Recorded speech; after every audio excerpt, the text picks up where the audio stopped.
I've been working with sweetgrass a fair bit, and why do we braid sweetgrass? Our people, we say it's the hair of Mother Earth, right? But that braid has 3 strands, and for me, one of those strands is traditional knowledge, one of those strands is scientific knowledge about plants, and then there's that strand of trying to make sense of both of those.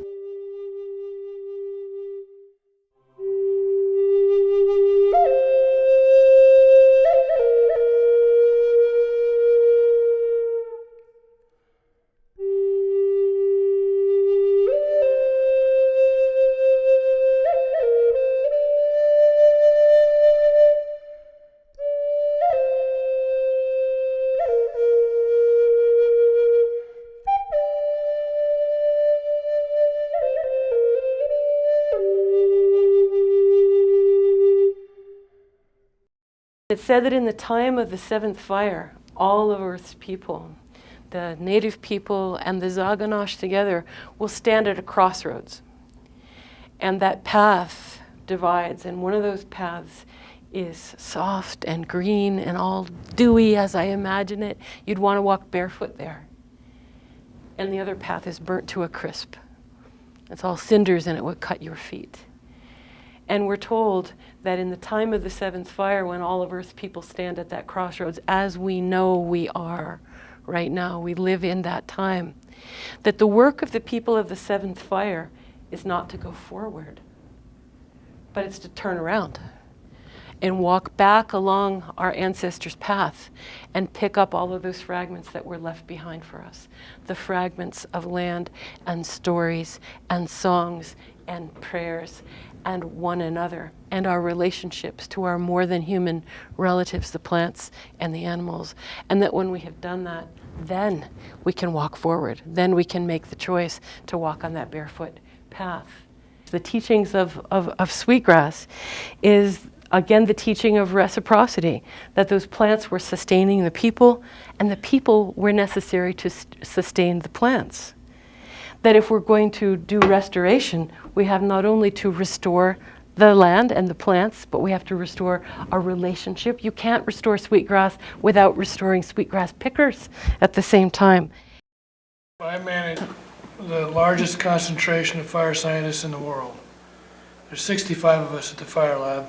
We're 55 miles away, and we don't know how to integrate our Western science knowledge with traditional ecological knowledge. We tried a couple of times. We tell you all the great things that we do. We give you our business cards and we go home and nobody calls. What's wrong with that? And I still can't quite figure out how I can help, if that's the word. My job is to disseminate science knowledge. The more effective my scientists are, the more effective I am. Yet I find that I've really failed in this area. It's literally on my performance appraisal for this year between me and my boss to re-engage north of Missoula to try to make something work. Until just today, I kept thinking, well, I've got to learn how to talk more spiritually and less, mechanistically. Or I've got to understand a holistic approach rather than the reductionist approach. I think it's different than that. I think I need to know how to listen differently, not how to talk differently. I think that I have science that I can offer, and I think that there's so much that I need to learn. But it's about my listening, not changing my view, but changing the way I listen to that. And I hope this is a breakthrough, that we can finally help one another learn each other's approaches. And one of the problems, I think, with Western science is simplification and the ability to recognize that simplification and generalization aren't really going to be capable of dealing with some of the complex management issues that we're confronted with today. They're place-oriented, they're community-oriented, and that's where you're going to have to rely upon the contributions and the knowledge of the tribes. Because their knowledge gained with a sense of place, understanding of the resources, the people, the communities, are intimately important to be able to find solutions to some of the complex problems that we're facing today. And if you're going to do this integration. You have to find a way of encouraging participation and partnership in decision-making, and the agencies themselves are going to have to be willing to let go of some of their territoriality and their tendency to maintain control or dominion over all decisions on the landscape. For Indigenous people, I think, my sense is that we really have to, first of all, reclaim our own history of that interconnected perspective of the world.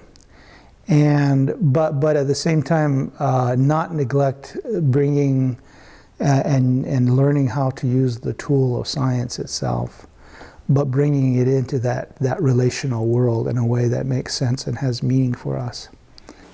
One of the things that you keep coming across time and time again with a lot of agency folks is, I guess the only way to put it is organizational arrogance. That we know best and we're going to show you how to do things. But I think that we have an opportunity now, unlike we've ever had before, to try, well, not to try, to actually accomplish getting through some of those perspective barriers. One way to do that is to look at traditional ecological knowledge as a way to develop hypotheses. And hypotheses can be tested. And if we can get research organizations to step in to assist in the monitoring aspect, set up your monitoring programs as research projects, then you can kind of do the research part and the monitoring part and really verify or challenge the hypotheses that you set up beforehand. Another thing about the monitoring aspect is that for, like pollinators, for instance, there's a worldwide network of citizen monitoring on pollinators going on. It can involve all sorts of folks in monitoring. Just walking through the woods, keeping track of what they're seeing, and then letting you know what they're seeing. You can do it very informally, or you can do it quite formally. As we've seen happen before, and we're seeing more of, is getting folks from the tribal perspective and folks from the agency perspective out on the ground together to look at the same place at the same time. When Native people talk, turn your phone off, turn your iPad off and listen.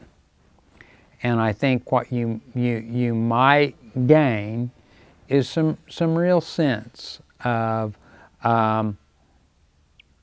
if nothing else, an appreciation for how important Alaska Natives and American Indians still hold their relationship to landscapes, seascapes that they consider their homelands.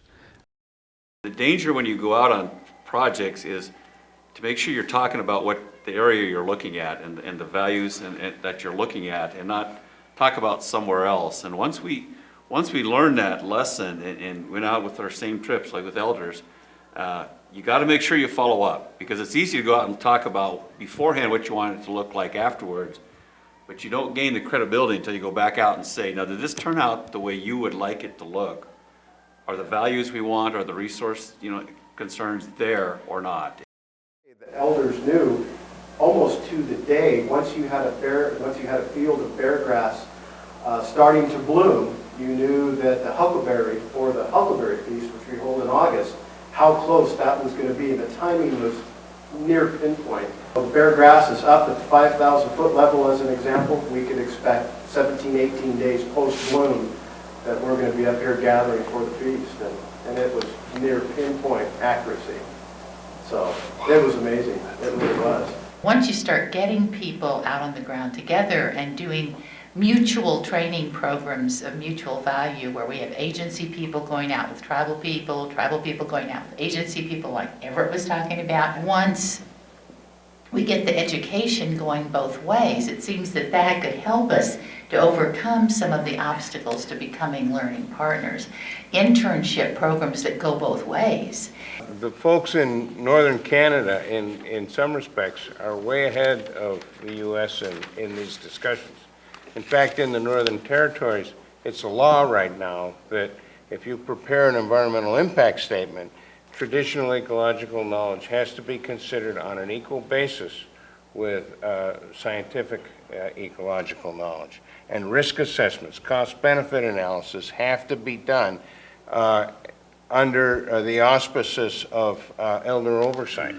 I spent most of last week with the Ecosystem Management Diagnostics, EMDS, which will be the new tool that we will fund our appropriated dollars through to all the 5 federal wildland fire agencies.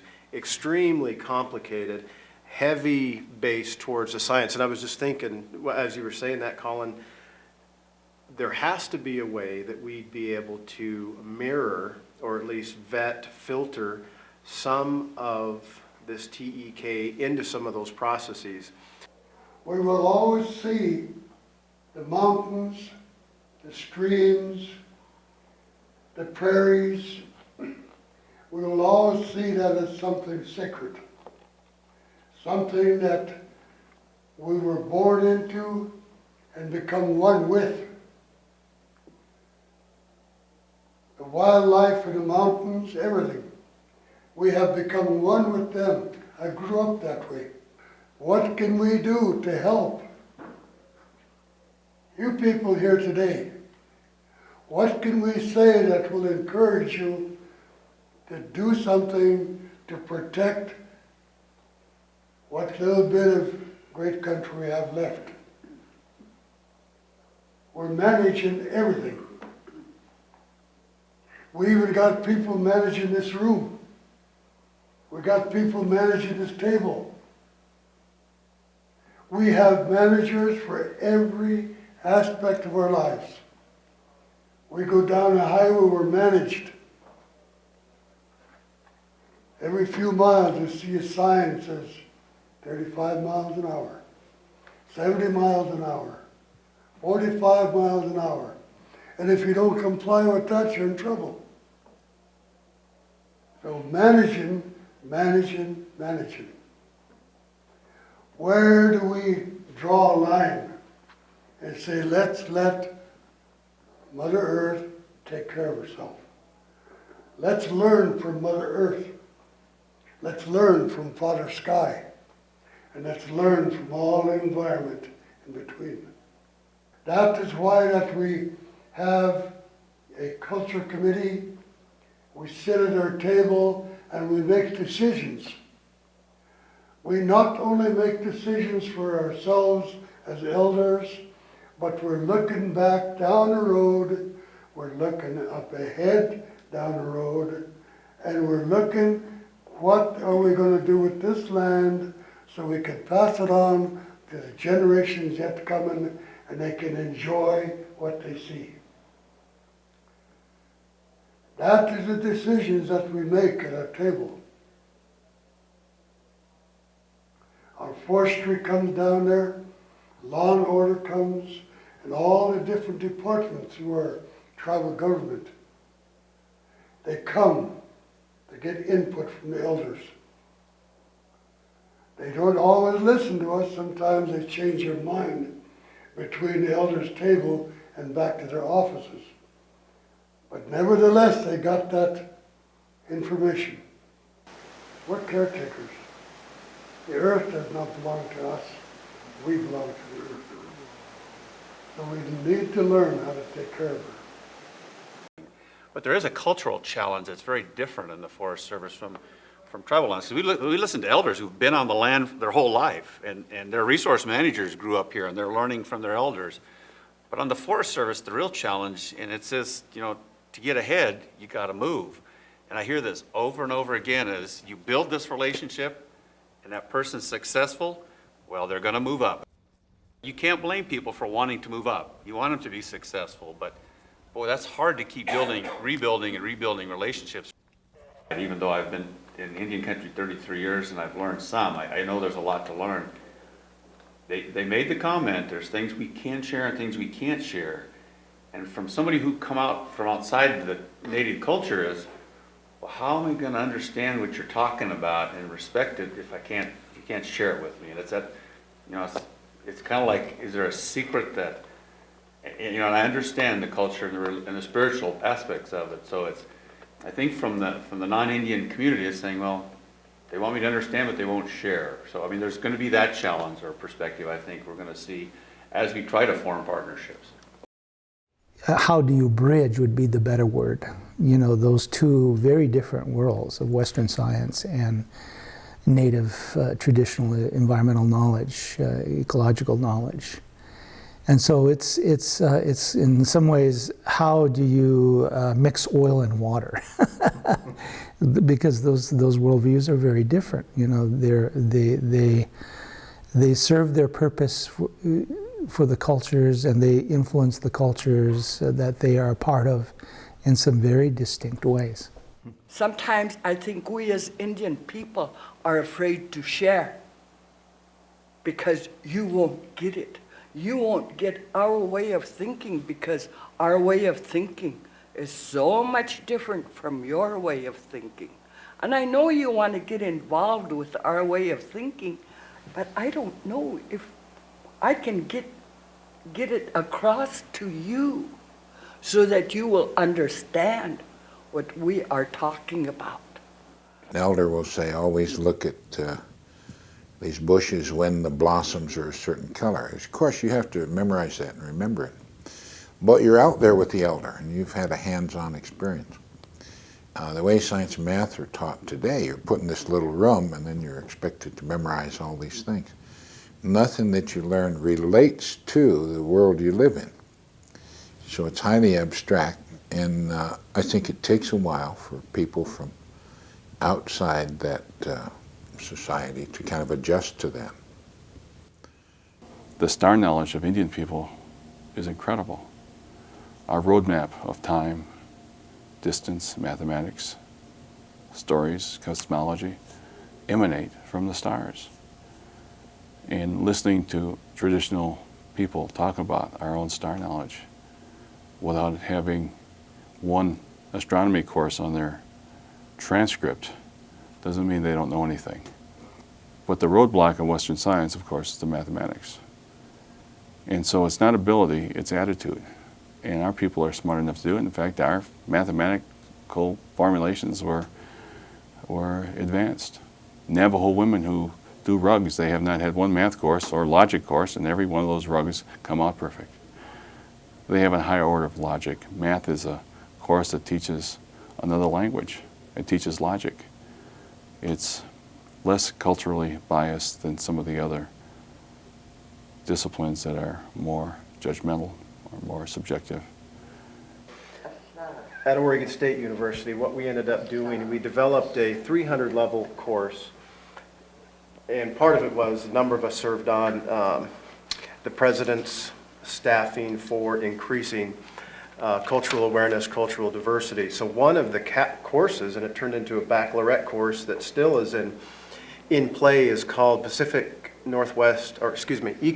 Science Pacific Northwest Indians, where the first 2 weeks were dedicated to grooming the students on traditional environmental knowledge. The next 6.5 weeks of the term, we're bringing in tribal elders from around the Northwest to, for the first 2/3 of the class, dealt with a story dealing with land management, whether it be fire, fisheries. There's a number of core curriculum ideas that we were able to develop. And then the last part of the class were the students that had backgrounds in forestry, fisheries, agriculture, that started to contemplate how can we take what we've heard from the tribal elders in today's class and start to utilize that and mesh that into more of a Western science setting. And I thought it worked I was a graduate teaching assistant at the time, and I thought it worked extremely well because it almost forced students who were going to land management agencies, for the most part, and have a better understanding of just how important having this traditional knowledge really is, and how it has shaped the landscape, and how they would be wise to start to incorporate and put that into their vernacular.